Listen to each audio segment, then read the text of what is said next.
Bienvenue sur Africa 24 pour cette édition spéciale consacrée à la 43e édition de la fête de l'unité qui sera célébrée ce 20 mai au Cameroun sur l'ensemble du territoire national. Le thème retenu cette année est force de défense en synergie avec les forces vives de la nation pour relever les défis sécuritaires et préserver la paix au Cameroun et en Afrique centrale. Au programme de cette émission, les fondements de l'unité nationale camerounaise, les avancées économiques du Cameroun et enfin en troisième partie, le rôle du Cameroun dans la lutte contre Boko Haram. Et avec nous sur ce plateau pour en parler et commenter, décrypter les avancées de ce pays d'Afrique centrale, notre éditorialiste Jean-Marie Bitomo et Thierry Ndem Garka Abezok, responsable du service Actuara. Messieurs, soyez les bienvenus. Merci. Une fête nationale pour célébrer l'unité du Cameroun, une république unie et non plus une fédération regroupant francophones et anglophones comme ce fut le cas jusqu'en 1972. Le Cameroun célèbre donc ce mercredi 20 mai la 43e édition de la fête de l'unité, l'occasion de réfléchir sur son sens profond et de faire le point sur les avancées en la matière. Voyons justement ce qu'en pensent les premiers concernés et on en parle juste après. En tant que citoyen, moi je vois vraiment que le gouvernement se préoccupe plutôt de l'armée et ils oublient même les pauvres individus qui sont au quartier. Nous sommes partis à l'école, le gouvernement n'arrive pas à nous motiver, à nous ouvrir des emplois. Rien, il passe le temps juste à s'intéresser, rien qu'à l'armée camerounaise. Bon, franchement, parlant, nous ne sommes pas satisfaits. C'est ce que le gouvernement camerounais est en train de mener une bonne action pour que le Cameroun soit en paix. Mais il est vrai que ça joue sur la population. Ça veut donc dire que presque tout est bloqué. L'argent devient rare, les activités ne marchent pas. Si on essaie de rentrer peut-être une décennie en arrière, réellement nous allons constater qu'il y a une amélioration. Pour ça, il y a une véritable amélioration. Malgré, tout ne peut pas aller d'un coup. Mais il y a une petite amélioration quand même. Bon, ils sont en train de faire ce qu'ils peuvent faire à leur niveau. Parce que là, même si c'est vous aussi, ou c'est moi, si vous m'aimez aussi, je vais aussi faire à mon niveau. Parce qu'on ne peut pas dire que personne n'est parfait. C'est ça que je peux dire. Mais personne n'est parfait. Bon, on peut faire ce qu'on peut faire à notre niveau. Messieurs, une première réaction après la diffusion de ces quelques images. Jean-Marie ? Je dirais que le Cameroun, les Camerounais sont relativement conscients de la situation qu'il y a au Cameroun dans la mesure où on se retrouve là. À travers une interview, on a à peu près la palette, si vous voulez, de ce que les gens pensent de cette fête. Déjà, dans un premier temps, permettez-moi, Graziella, de pouvoir dire bonne fête à tous les Camerounais pour le 20 mai qui est notre fête d'union nationale. Donc à travers ça, le Cameroun est un pays, si vous voulez, qui a pris son indépendance en 1960 et à partir de 1972 s'est présenté la nécessité de vouloir mettre, c'est-à-dire les deux systèmes ensemble parce que, sur le plan historique, nous savons très bien que le Cameroun, si vous voulez, vous avez une partie qui est anglophone et une partie qui est française. Donc, dès cet instant-là, il s'est poser le problème de savoir est-ce que les deux parties du Cameroun vont fonctionner ensemble ou vont fonctionner chacune de son côté. Et il s'est avéré que la nécessité de pouvoir se mettre ensemble sur la dimension politique, vous aviez pratiquement deux sièges de décision. Vous avez un siège qui se situait au niveau du Cameroun sur la partie anglaise et vous avez le siège de Yaoundé. Donc à partir de là, il était nécessaire de pouvoir faire cette unification-là qui permettait au pays de donner une autre dynamique par rapport au développement du pays et par rapport à la stabilité même du pays en tant que tel. Thierry, quelle est pour vous la perception de ce qui est fondamentalement la fête de l'unité nationale au Cameroun ? Merci à Graziella. Et puis, tout de même, en fait, bonne fête à tous les Camerounais. Et puis, la fête du 20 mai, c'est pour nous tous un grand moment. Moi, j'ai encore en fait en mémoire des moments où j'étais lycéen au lycée de Vertois à l'époque et tout. Enfin, on voit bien que c'était une fête qui rassemblait l'ensemble des Camerounais. L'unité nationale, finalement, comment dire, on se trouve là, en fait, face à un besoin de synergie entre, comment dire, les différentes composantes du peuple camerounais. Il faut rappeler une chose, c'est que le Cameroun est une mosaïque, en fait. C'est une mosaïque, en fait, à la fois de culture, de religion, avec des influences, en fait, qui peuvent être francophiles, anglaises, on a vu, mais aussi allemandes, on ne l'a pas oublié. Donc, L'unité nationale, c'est l'occasion de consolider toutes ces valeurs pour regarder en avant et bâtir en fait un pays qui soit fort et qui puisse relever les défis de notre temps. Jean-Marie, pour vous, est-ce que l'unité nationale elle est réellement aboutie à ce jour au Cameroun ? L'unité nationale, si vous savez, dans un processus, Graziella, aucun processus n'est abouti, si vous voulez, à un moment donné. Nous vivons dans une société c'est quoi, si vous voulez, c'est de la dynamique. Dans cette dynamique-là, il faut améliorer les choses en permanence. Il faut se dire quand même qu'aujourd'hui, nous célébrons, la 43e édition de la réunification du Cameroun. Il y a beaucoup de choses qui ont été faites. Il reste encore à faire, ça c'est évident. Jusqu'à ce jour, il y a les gens qui se plaignent au Cameroun. La population de la partie anglophone se plaint qu'elle est moins bien traitée que la partie, francophone. Donc, l'unité nationale, c'est pas une chose, si vous voulez, dont on arrête la construction à un moment donné. C'est une dynamique, c'est-à-dire qu'on améliore au fil du temps, en fonction du développement de la société, en fonction des nécessités, des besoins des populations qui sont présentes sur le territoire camerounais. Donc, à partir de là, j'estime que le mouvement, depuis 1972, a mis en place un socle d'union nationale qui est aujourd'hui incontestable pour tous les Camerounais. Les Camerounais sont conscients aujourd'hui là qu'ils appartiennent, si vous voulez, à une seule et même nation. La colonisation est passée, les Camerounais ont eu l'intelligence de pouvoir corriger, si vous voulez, cette séparation d'origine-là. Donc à partir de là, j'estime que cette réunification-là est à consolider dans le temps à travers les actions qui sont posées vis-à-vis des différentes populations de manière à pouvoir équilibrer et satisfaire les besoins de tous les Camerounais, que ce soit la partie anglophone ou la partie francophone.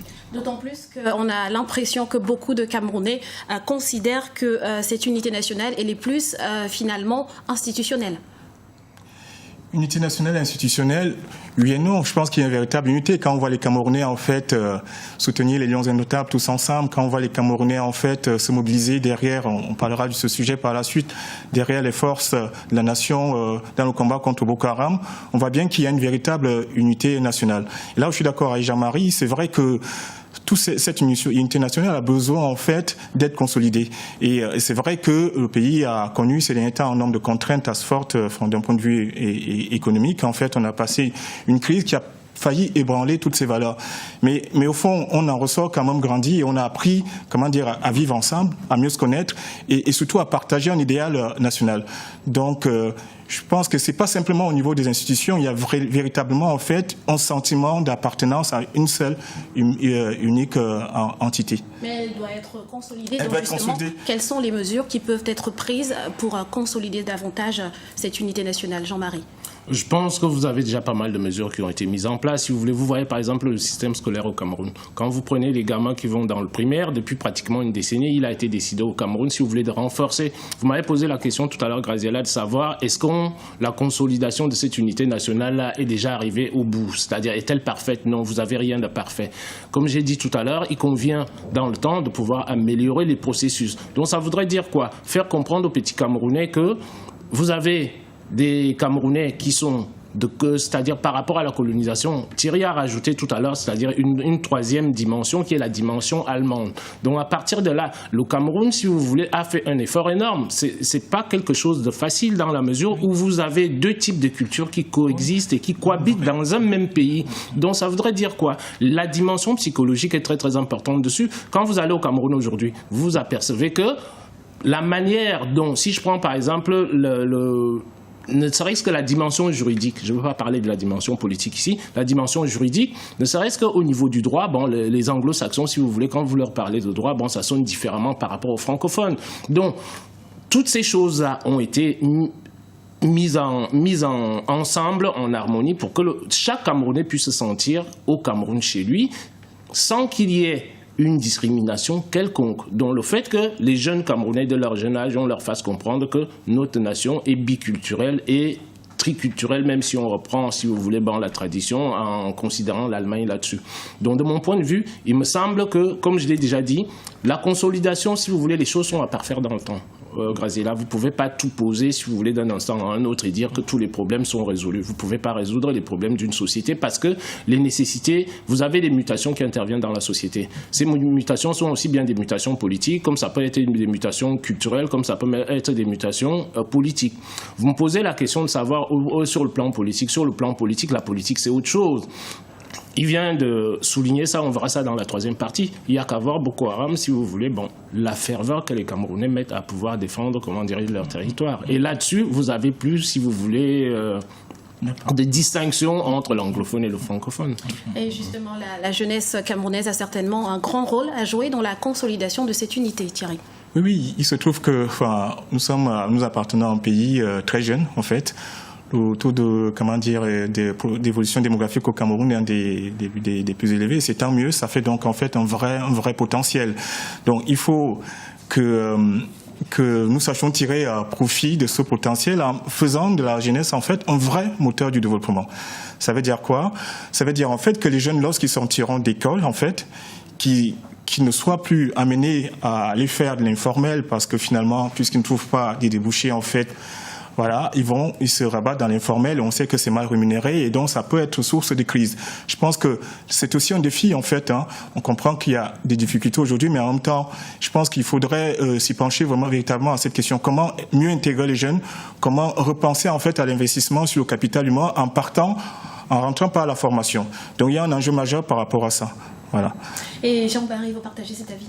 Je partage cet avis-là parce que si vous voulez, c'est la dimension de la formation qui est importante. Quand vous êtes dans un pays qui, à la base, si vous voulez, vous partez d'une situation hétérogène pour pouvoir essayer de créer des synergies, pour que vous vous retrouvez avec une entité unique, la variable la plus importante là-dessus se trouve être quoi? Se trouve être obligatoirement et automatiquement la formation des individus et surtout qu'on apprenne aux Camerounais, si vous voulez, leur histoire, les différentes cultures, pouvoir les intégrer parce que le Cameroun, si vous voulez, c'est un pays qui est multiethnique, il est multidimensionnel, il est multiculturel même et multiethnique. Quand vous allez au Cameroun, vous le savez aussi bien que moi, le nombre de langues qui sont parlées au Cameroun. Donc c'est pratiquement un cas spécifique en Afrique.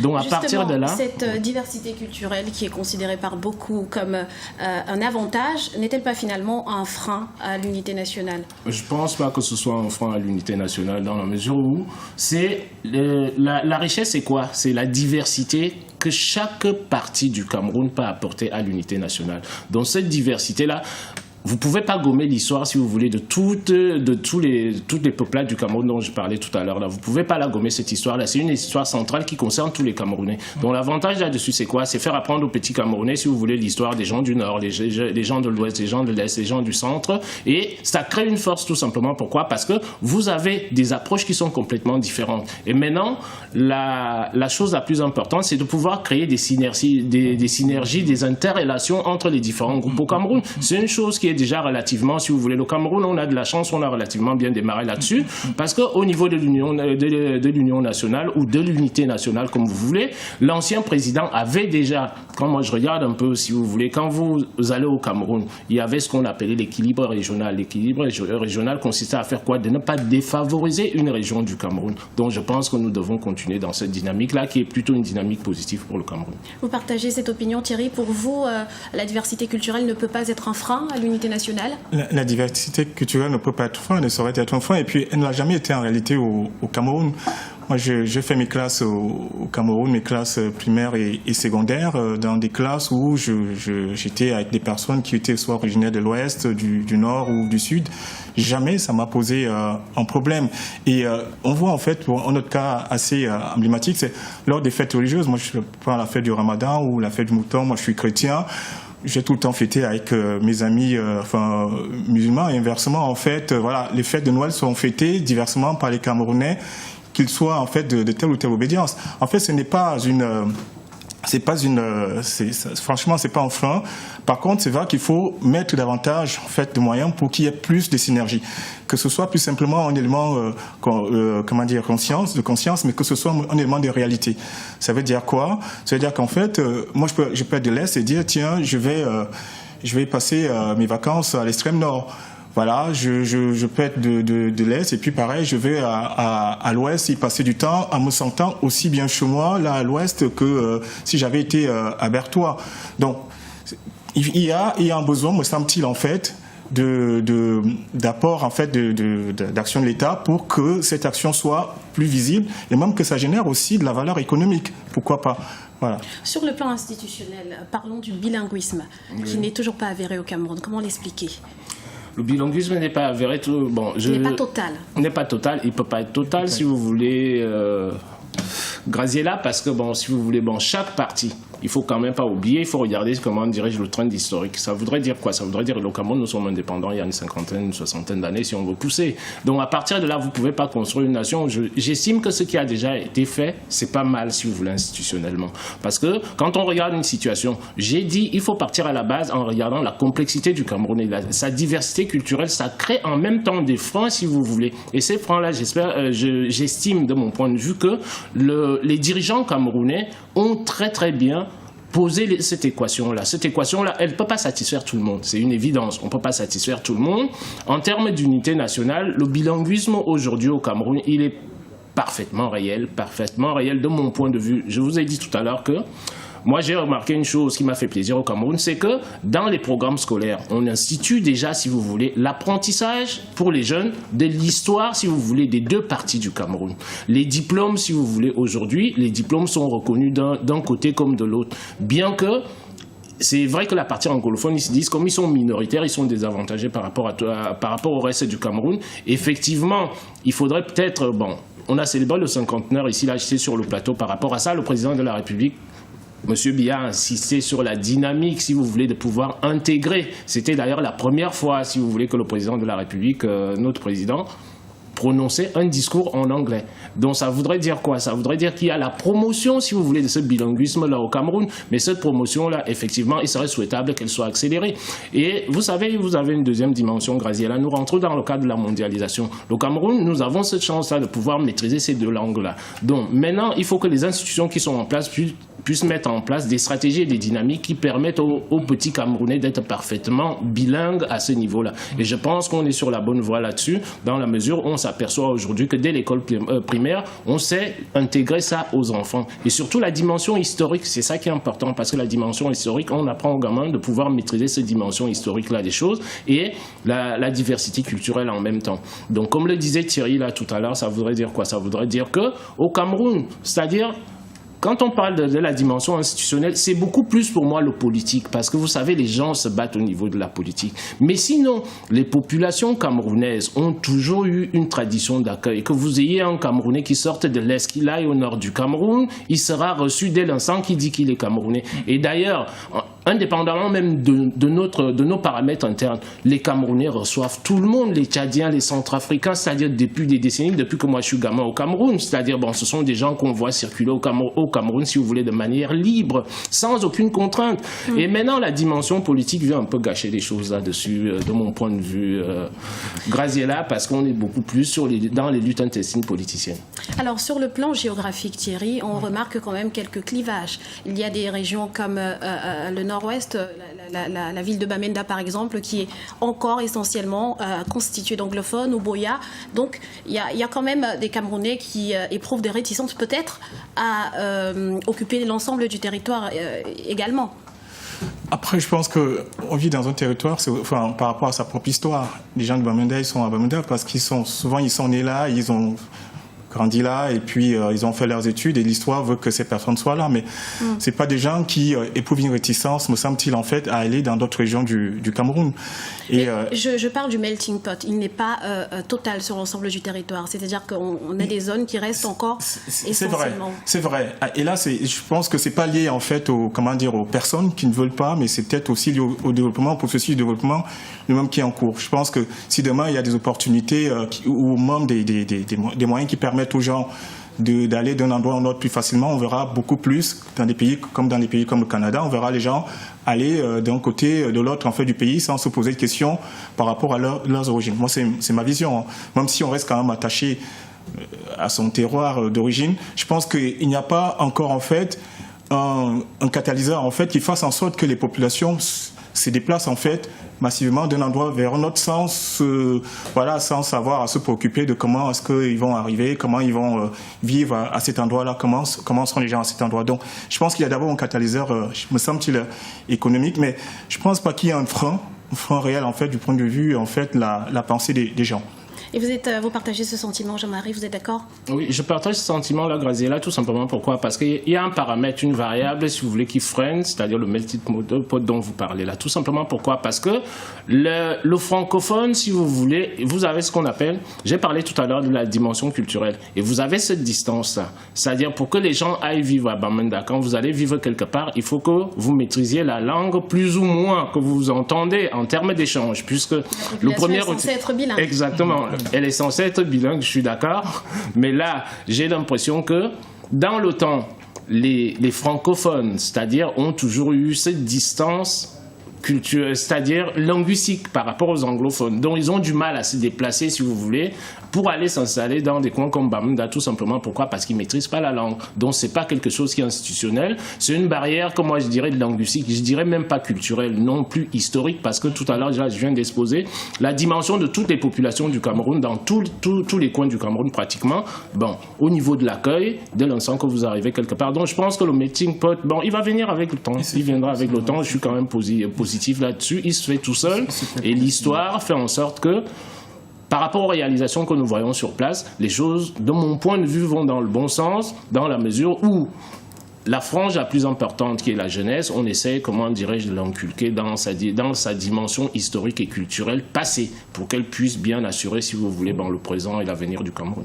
Thierry, vous voulez réagir? Juste un mot par rapport à ça. Ce qu'on voit aussi énormément aujourd'hui, c'est quand même beaucoup de familles, notamment francophones, qui amènent leurs enfants en fait donc dans des instituts anglophones. Ça, c'est vraiment une tendance lourde. Et donc ces barrières, en fait, c'est un élément en fait qui montre que la dynamique est là et que les barrières qui ont longtemps existé sont en train de disparaître d'elles-mêmes. Pourquoi? La mondialisation va faire qu'il y ait un besoin, pour nous francophones, d'aller davantage vers l'univers anglophone. Donc il n'y a pas, certes, si on prend la photo aujourd'hui, on dira oui, tiens, voilà, les gens ne bougent pas assez, on ne se rencontre pas assez, mais je suis persuadé qu'à moyen terme, en fait, on verra un véritable mélange, en fait, puisque la langue ne sera plus de fait une barrière. Et il me semble aussi que l'État a commencé justement à s'investir davantage en fait pour qu'il y ait un véritable bilinguisme dans l'enseignement. C'est des choses qui devront se faire à moyen terme et ça va faciliter aussi l'intégration nationale comme tout le monde le souhaite. Voilà. Et parallèlement, au vu de la diversité culturelle et ethnique, le Cameroun peut tout de même se féliciter d'avoir pu préserver son intégrité territoriale. Tout à fait. Vous savez, Graziella, je parle toujours d'une chose. C'est vrai que la dimension économique, de temps en temps, il faut oublier ça. C'est que, tout autour de nous en Afrique, vous avez pratiquement tous les pays qui ont été à feu à sang à un certain moment ou à un autre. Et au Cameroun, quand je regarde, si vous voulez, la stabilité que nous avons au Cameroun, je ne parle pas de stabilité économique, je parle de stabilité sociétale, territoriale. C'est vrai que les problématiques économiques sont lourdes pour tout le monde, c'est-à-dire, les gens se plaignent. Mais je me dis qu'on a la variable la plus importante pour nous qui peut, aujourd'hui on parle d'unité nationale, si on avait des guerres au Cameroun, si on avait des guerres comme on les a connues, si vous voulez, dans la plupart des États voisins du Cameroun, c'est vraiment un instrument, un outil de déstabilisation de tout un État, de toute une population. Donc de mon point de vue, j'estime que aujourd'hui, cette stabilité-là a été sauvegardée, si vous voulez, par les politiques. Si je fais fi du reste, je dirais que c'est un succès pour le Cameroun, pour tous les dirigeants du Cameroun qui ont été là, sur le point de vue politique de pouvoir stabiliser la société camerounaise. Elle a été jusque-là. Maintenant, la problématique économique est autre. On va se plaindre que les dirigeants n'ont pas pu réaliser, si vous voulez, faire avancer le pays au rythme que veut la population. Mais il y a aussi des contraintes qui font en sorte que il y a certaines choses qui n'ont pas pu être réalisées. Les gens ne s'en rendent pas souvent compte. La dimension économique, nous sommes énormément dépendants de l'extérieur. Donc, cette dépendance de l'extérieur-là nous pose des contraintes qui sont très, très lourdes à soulever quelque part. Sur les problématiques économiques, je parle bien. Maintenant, au niveau politique, la politique, si vous voulez, est là pour essayer d'anticiper les choses, anticiper et mettre en place des stratégies adéquates au développement de notre pays. Mais malheureusement, on a des contraintes extérieures qui sont liées à l'histoire et tout ce qui s'ensuit. Alors, messieurs, on va tout de suite voir justement ce qu'en pensent les Camerounais. Comment est-ce que ces derniers perçoivent cette fête de l'unité nationale. Regardez. La fête de l'unité, c'est un moment où les jeunes doivent apprendre à s'entraider les uns les autres, à s'unir et à aller selon un même objectif. et afin d'asseoir les mêmes bases pour un avenir meilleur. Pour moi, la fête de l'unité représente l'unification du Cameroun. Non? Oui. Pour moi, c'est ce que représente la fête de l'unité. La fête de l'unité est la fête de tous les Camerounais. C'est une fête vraiment qui nous marque. On a vraiment la conviction, la joie et la fierté de fêter cette... on prépare vraiment cette fête avec beaucoup d'affection. C'est une fête qui en principe devrait célébrer l'unité nationale, l'intégration nationale, mais on se rend compte que c'est plutôt la fête du régime, un point c'est tout. Donc c'est le régime qui se régale, ce n'est pas la population qui se retrouve dans cette unité. Donc nous pensons qu'elle est purement artificielle et administrative. Poursuivons dans cette lancée. On va tout de suite prendre à ce propos Babylas Botton. Babylas qui est notre envoyé spécial au Cameroun. Babylas, vous avez envie de réagir aujourd'hui. Quels fondamentaux pour garantir une vraie unité nationale au Cameroun selon vous? Oui, merci Graciela. En jetant un regard sur certains pays qui ont connu des greffes fratricides, on s'aperçoit que l'unité nationale dont il est question, loin d'être un simple mot, est une quête permanente qui doit prendre une place importante dans la politique de gestion de nos pays. Et quand on le ramène au cas spécifique d'un pays vaste et multi-ethnique comme le Cameroun, la question mérite d'être posée car ce n'est pas toujours évident. Comment concilier autant d'ethnies avec autant de disparités? C'est un exercice bien complexe. Pour cela, il faut s'en prendre, il faut s'en remettre aux fondamentaux.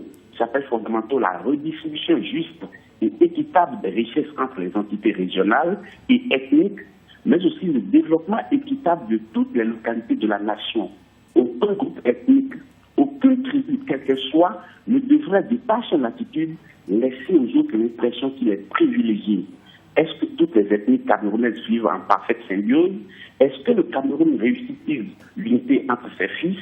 Je ne saurais le dire en lieu et place du peuple camerounais, mais toujours est-il que le Cameroun ne connaît pas de guerre fratricide. Le nord du Cameroun n'est pas opposé au sud, encore moins l'est par rapport à l'ouest. Cependant, certaines voix se lèvent pour réclamer plus d'équité dans la répartition des richesses. Donc l'unité nationale, c'est une quête permanente. Merci Babylas Botton d'avoir réagi. Babylas qui est notre envoyé spécial au Cameroun et que l'on retrouvera bien évidemment tout au long de cette émission. Messieurs, une réaction par rapport à ce que vient de dire Babylas Botton? Je dirais, je suis d'accord avec Babylas, c'est-à-dire, l'unité, c'est quelque chose à construire. Il vient de souligner, c'est-à-dire ce que nous avons souligné aussi sur ce plateau, à savoir que, le Cameroun, si vous voulez, malgré la multiplicité des ethnies que vous avez, c'est quand même un pays qui est calme. Mais maintenant, j'ai souligné pratiquement la même chose. C'est qu'au Cameroun, aujourd'hui, c'est la dimension économique dans laquelle on sent... dans un pays, vous savez, dans un pays, vous ne pouvez pas avoir un développement cohérent de tout les régions d'un pays. Ça ne peut pas exister. Dans le monde, vous avez des pays qui ont des gens qui sont beaucoup plus dynamiques. Vous avez des pays qui ont des dotations naturelles qui sont supérieures à d'autres régions. Donc, le développement économique, c'est vrai que le rôle de l'État, c'est quoi? C'est d'opérer à une péréquation qui permette, comment dirais-je, un développement harmonieux du territoire. Mais malheureusement, comme je l'ai dit souvent, la chose économique, c'est ça. C'est-à-dire, c'est le point focal sur lequel les Camerounais sont le plus critiques. Indépendamment, si vous voulez, de la dimension politique, il y a d'aucuns qui vont vous dire que oui, les choses n'avancent pas très très vite. J'ai essayé de souligner tout à l'heure, si vous voulez, les paramètres qui constituent un frein à un certain nombre de réalisations dont le Camerounais moyen a besoin. La répartition des richesses dont a parlé Babylas tout à l'heure, elle est très très importante. Il faut que l'État, le rôle de l'État dans un pays, c'est quoi? C'est de pouvoir opérer à la péréquation territoriale, c'est-à-dire essayer de faire en sorte que les déséquilibres qu'il peut y avoir en termes de développement puissent être atténués par l'action de l'État en tant que tel.